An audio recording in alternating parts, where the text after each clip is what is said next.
From 5,000 net pay, I earned 84,600 from this community. From someone na 7,000 ang net pay na lang, ngayon kumikita na po ako ng 90,000 a month. From 8,000 net home take pay ngayon, now I earned 109,000 for just a month. From 6,000 pesos a month in my net pay, now I earned 87,000 pesos in a month.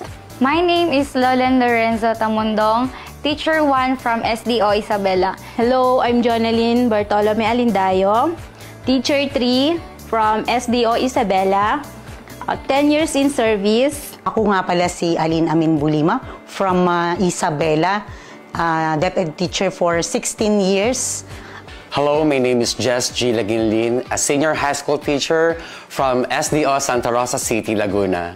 I'm Maria Petobanya, early childhood development worker, then for 16 years. Pumasok po ako sa isang online business or leverage para po mabigyan ko po ng financial support sa aking pamilya kasi bilang isang breadwinner, gusto ko pong mabigyan ng magandang buhay yung family ko.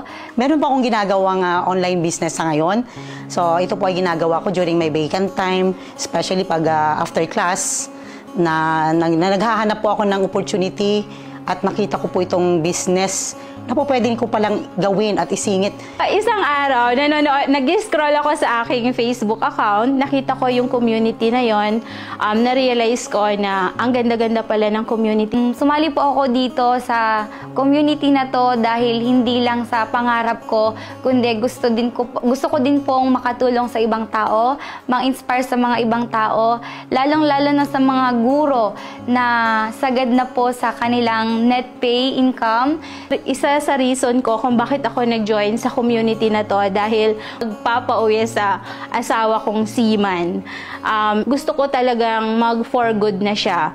Kasi sa 20 years na seaman po siya, ang sakit sa loob na hindi niya nakikita kung gaano ang hirap ng pagpapalaki ng mga anak na wala siya. So, gusto kong makauwi siya para makasama na rin po niya yung kanyang mga anak. Maraming salamat sa community na to at kita ko ang pag-asa at yung makamit ang mga pangarap ko someday. Naghaw lang po ako saan nag-i-interview din po siya ng isang guro and na-inspire po ako sa kanilang kwento. Dahil sa paghaw na yon, hindi ko akalain na makakalayo ako. Okay, so makakalayo in a way na nabibigyan ko ng value yung dream ko. Hindi lamang para sa sarili ko, kundi sa family ko. So, alam niyo po, itong community na to, magbibigay po talaga ng opportunity para sa ibang tao din, lalong-lalo sa mga guro na sagad po ang kanilang net pay. Sa mga katulad ko na naghahanap ng pagkakakitaan, na po pwede namang gawin kahit na meron kang trabaho. Additional income or part-time job. So, this community is very good for you. If you are a teacher like us, na gusto ng financial freedom, this opportunity is perfect for you!